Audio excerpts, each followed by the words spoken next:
I have two quotes. Well, not two quotes. Yeah, two discussions, two quotes stuck in my head this morning for Morning Yap, and y'all are getting the full thing, okay?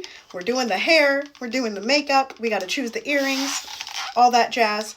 I bought a box of 20 earrings, 20 Christmas earrings, so now I get to change them every day. All right, so we've been talking in Morning Yaps about suffering. We've been talking about biraciality and like the need to treat people, like humans, and not dehumanize them. And like, why are we continuing to talk about blood quantum and phenotypes and like all of these things? Can't people just belong? And this week, one of my good friends, colleagues, soul siblings, Dr. Flo, has been dealing with some of the backlash of utilizing AI. And we discussed this at length on my Instagram when this used to be an Instagram. But we got into another discussion about it yesterday. And, we once again came to the conclusion that so much of this world, so many people in this world simply like are angry and are misplacing their anger, right? Because at the end of the day, like, and this is the same, and this is, I'm going to relate it to the boycotts because everything is connected, right? That like the product is already on the shelf. You boycotting is actually not really doing a lot. Sure, maybe they're not going to produce as many products next year, but the product is already on the shelf. Does that justify the harm that AI is causing, the harm that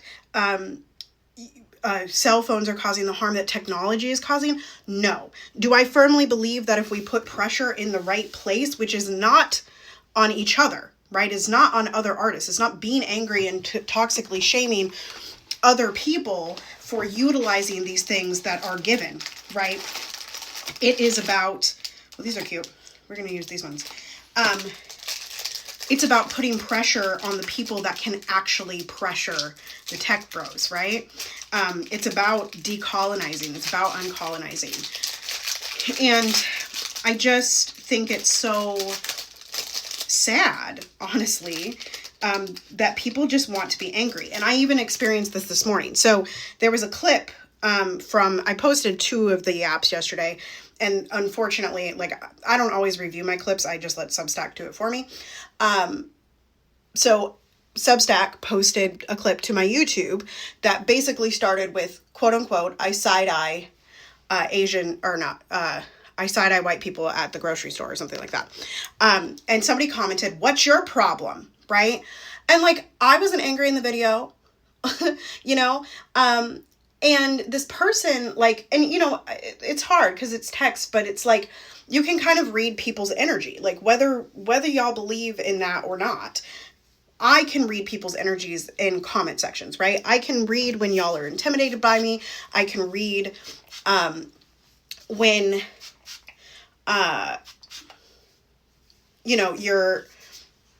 you're avoiding me, you're angry at me, you're not comfortable with me, like whatever. Like, I can read that energy, and I'm sure you can too, if you concentrate on it. And so anyway, like, this whole conversation or that thing, like, that person was very like, what's your problem?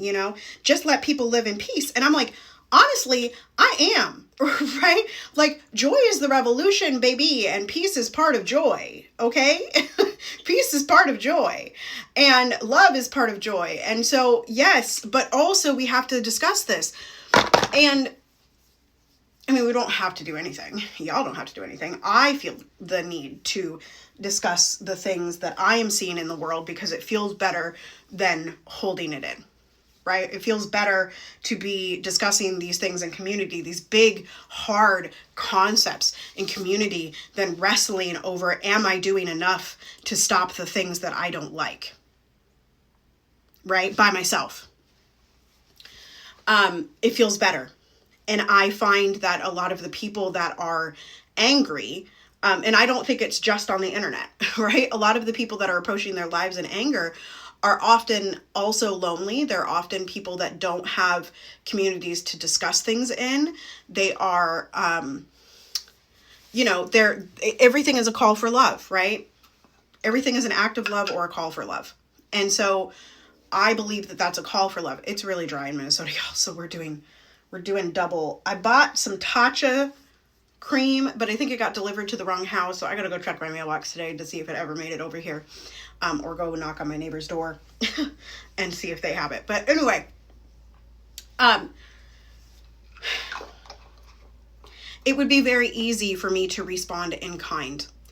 Instead, I said, hey, this is a part of a longer clip.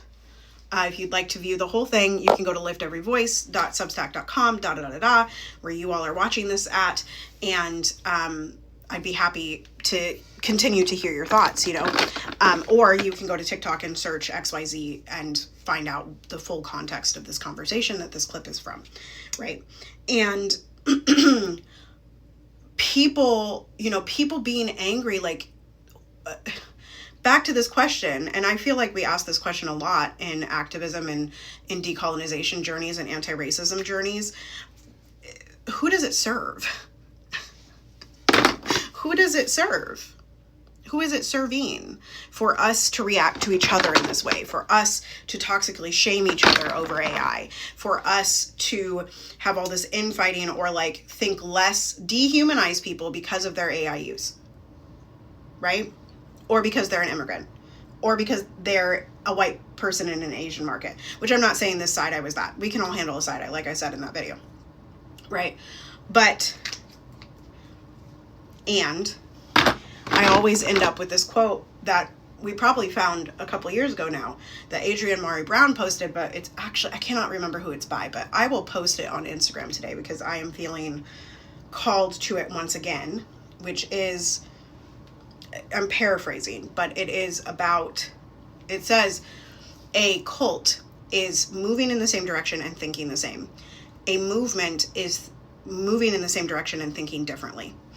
And I think that the anger is about our inability collectively in community to hold the disagreement, right? And I don't think that disagreement means that anybody needs to leave the community, right? I had this discussion yesterday when we were talking about AI. Like, different people are going to have a different opinion, and people don't have to use AI to be in my community. People also don't have to like AI to be in my community. People don't have to love God. People don't have to believe in mindset training. Like, people don't have to be black to be in my community. That's been a thing that's been said to me, like, oh, I'm a white person, so I don't really belong here. You're choosing not to belong. And maybe I haven't made that explicitly clear, but I'm making it clear now and will continue to make it clear, right? But it's that inability to hold the disagreement. It's that inability to think differently and still hold each other in love and respect and move forward, right? Continue to move in the same direction, to not allow for those different thinking and the different way of getting to the destination to impact us so much that we stop moving towards the goal.